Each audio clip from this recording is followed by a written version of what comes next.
Kung dati pangako ng iba't ibang mga produktong pampuputi, whiter skin in just 2 weeks. Ngayon, 30 minutes na lang daw. Instant glow up yarn?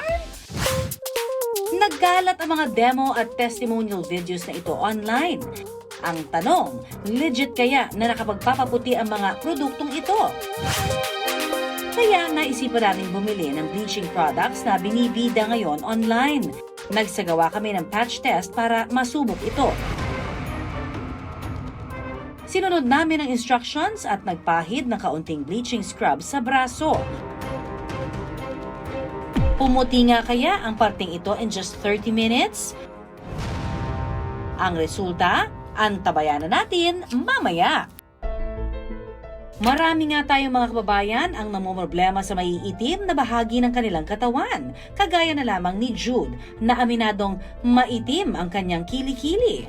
Nag-start po siya nung elementary ako, grade 6. Napansin ko po na umiitim yung kilikili ko. Siguro po nung nagsusot ako ng mga masisikip na damit kasi yun po yung nakita ko sa internet na kadalasan naging cause po ng pag-itim ng kilikili. Simula po nung naging mahiyain na po ako, bumaba na po yung self-confidence ko. Tsaka nahihiya na po akong magsando sa public kasi nga po baka po makita nila yung aking kilikili ma-judge po ako.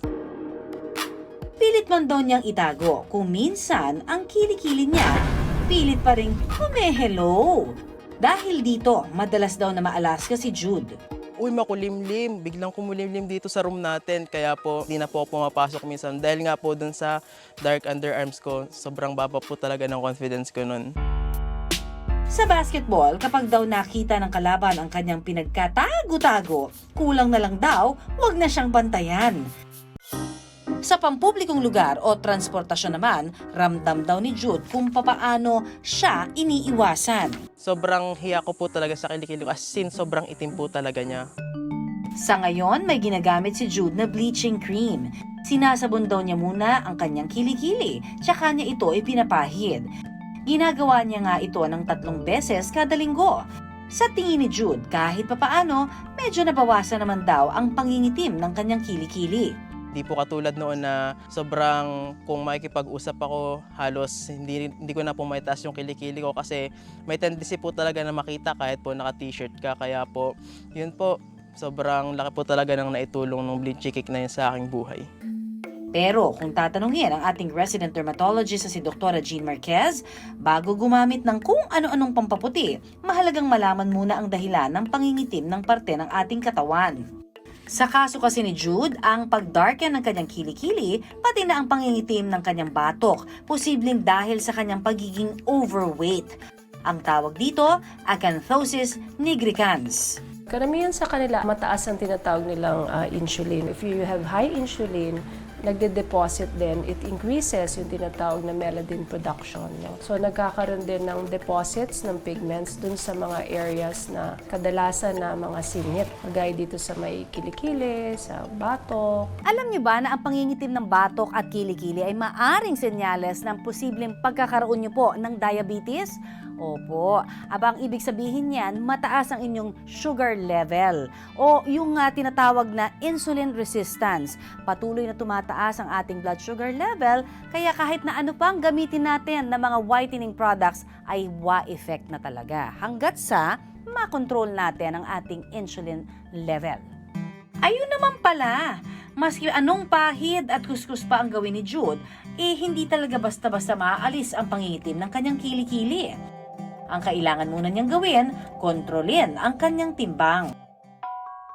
Sa totoo lang, marami tayong mga kababayan ang nag-aasam ng fairer and whiter skin. Kaya naman, kung makapahid ng whitening lotion, wagas! Lumalaklak pa, pati ng gluta. Historically, ma-attribute natin yung hilig ng mga Pilipino sa pagkakaroon ng mas maputing kutis as part ng ating tinatawag na colonial mentality, no?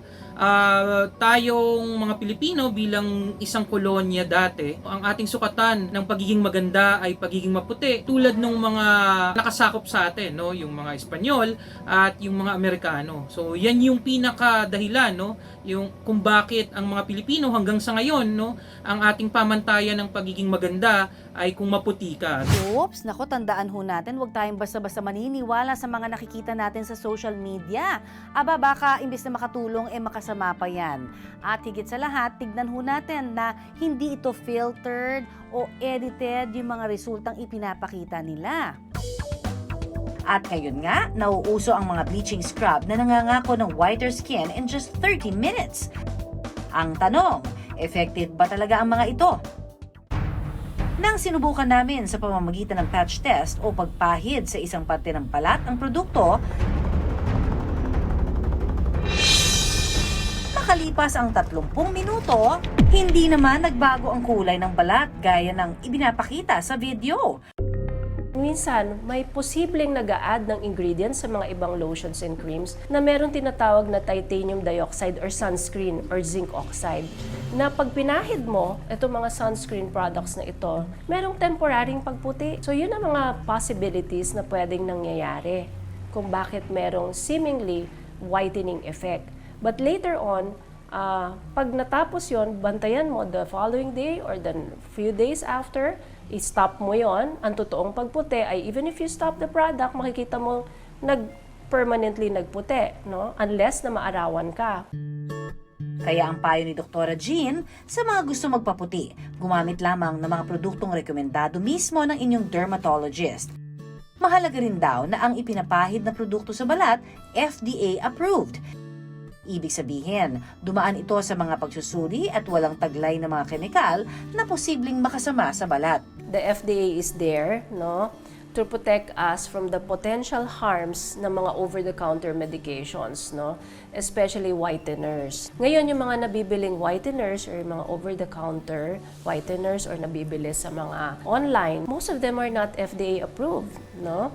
Meaning, hindi tayo nakakasigurado sa harm na pwede nitong i-cause. May mga paniniwala rin tayo na dapat linawin pagdating sa pagpapaputi. Halimbawa, kapag palaging nasa malamig na lugar, puputi ka raw? Dok, totoo ba? Hindi nakakaputi, pero pwedeng hindi ka mangitim kasi lagi kang nasa indoors. So, hindi dahil sa yung air condition ang nakakaputi. It's staying indoors na po pwedeng hindi ka mangitim. And eventually, bumalik yung dati mong kulay, no? Na dahil sa hindi ka na nga naaarawan. Ang pag-inom o pagpapaturok ng glutathione.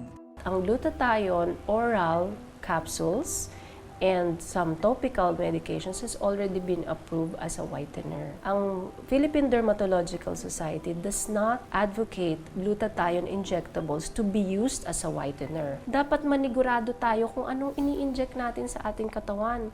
Especially pag hindi pa sterile ang ini-inject. That injection can have a bacteria there. And if the environment is not sterile, pwedeng may bacteria yan at i-introduce mo yan sa bloodstream. And this can cause septic shock. Kayumanggi ang mga Pilipino. Ang kulay na ito ang pumuprotekta rin sa atin sa sobrang init ng araw. Pero wala rin namang masama sa mga nagnanais magpaputi, basta't gawin ito ng tama at ligtas.